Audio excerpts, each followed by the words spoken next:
Good afternoon, students. This is Dr. Morgan Phoenix coming to you from Stanley, Virginia. It's a beautiful, bright, sunny Sunday afternoon. Quite chilly outside, but it's just a beautiful day.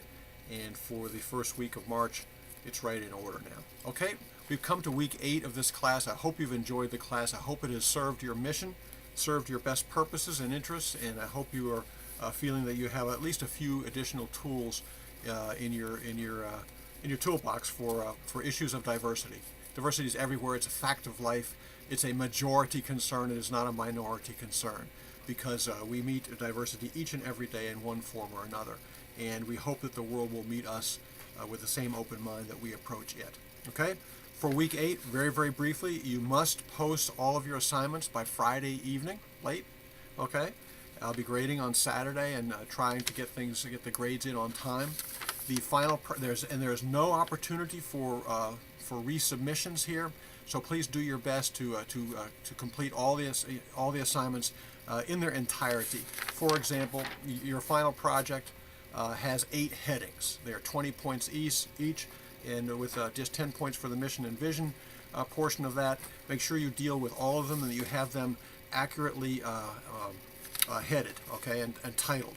Make it into those eight divisions, whether you do a PowerPoint or whether you do a traditional text essay. Okay?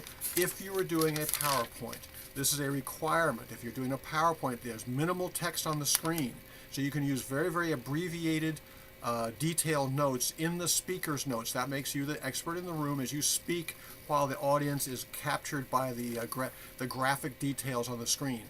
If you learn this basic dynamic of PowerPoint, if you learn this and get it in your heart and soul for the rest of your life, you will automatically have gained something probably of almost as much value as this course in itself, or as your entire graduate education. I'm telling you that. If you know how to do a good PowerPoint, do a good presentation where you captivate your audience instead of simply reading the text off the screen, isn't that deadly? You know it is. You know it is.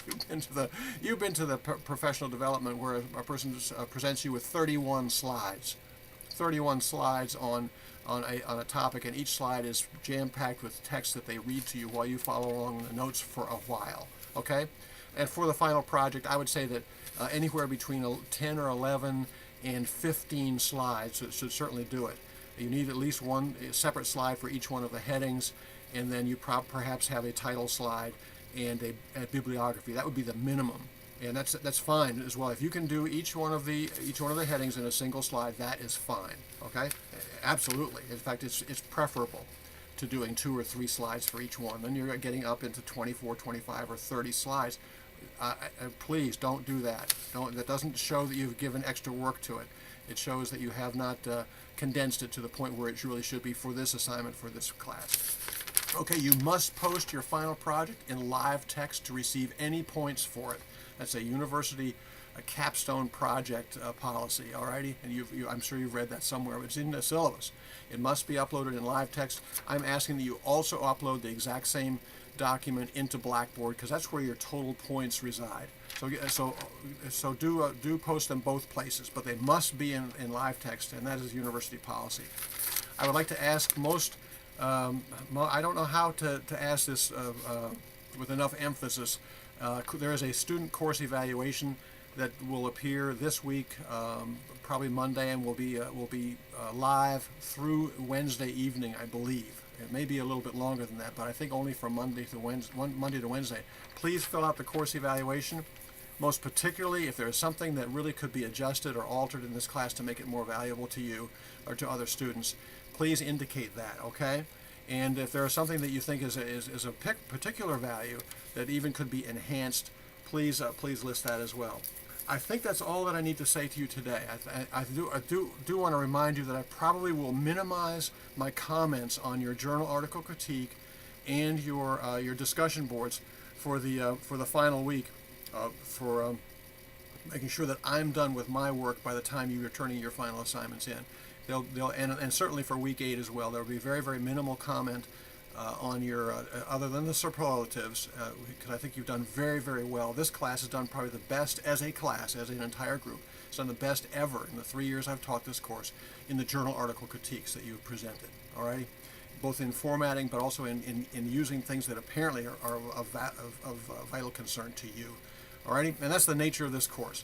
That's what I hope that the great takeaway from this course is not the details that you have learned, but the idea that you've got to have an open mind and a critical view to any information coming your way and to any person coming your way.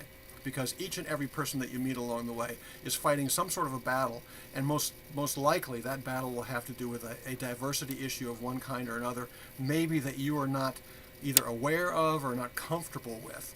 And you've got to approach that student in your school or that colleague in your school or a parent or a community concern with an open heart and an open mind. Because diversity is not a problem that needs fixing. Diversity is an issue of the heart, and it's an issue of what we know about things and what skills we have to meet those differences in both community and in school and in classroom. And within that one child that's before us, all right, each and every one of us. And speaking of one child before us, please, I'd like to ask for, this is serious actually, I'd like to ask for little prayers for Gracie. Her rear haunch is going out, and she can barely stand anymore and can barely take care of herself, and doesn't want to eat either or drink. And so please pray for Gracie. And she's been a wonderful little animal for the last three years here, almost 4 years in this household. And when she came through the door, she was tiny, and she barely made it through the first week. And we fed her with little syringe things and all that, but she pulled through. And she's got a ferocious bark still, but she can't get around anymore. Pray for her. Maybe she'll make a little bit of a comeback. We don't want to put her down. It's just too young. Alrighty. Well, on that note, but this is also evidence of the beauty of life, and the beauty of opportunity, and the beauty of the relationship, is it not? And I want to thank you for each and everything, and those special ones of you. I want to say thank you to Michelle Joy for posting in the community center. That's a portion of this course that I have never been able to really develop. I've never really tried to either, and it's seldom used. But I want to thank Michelle Joy for her posts there of inspiration and energy and all that. And I think it's worth saying. This is for this class, and we're all members of the class. So I think I can mention a name on this video. This video will never be used again anyway. Alrighty, or probably never, and certainly never viewed again by you guys. Thanks very much, folks. It's been a great class, and if there's anything you need in the final steps toward the Friday deadline, please do be in touch with me without delay. And watch your emails. Watch your emails on Saturday or Sunday or Monday following the deadline of this course. If there's something wrong, if you forget, for example, in the case study, there are some people just forgot to put in the case recommendations because they had discussed it somewhat in their summary, but they just forgot to put them there. Well, that was 30 points, and I'll shoot you an email if something's missing that you can supply me with in a hurry. Okay, no resubmissions, but and also remember for week 8. Do a revision of an earlier journal article critique. Just make sure you must put at the top. This is a revision of week 4 journal article critique. I received 48 points, or just put 48 points up at the top, or 47, or 43, and definitely. And for any of you that had a disastrous journal article critique in week 1, there were 1 or 2 students that got some very low points there.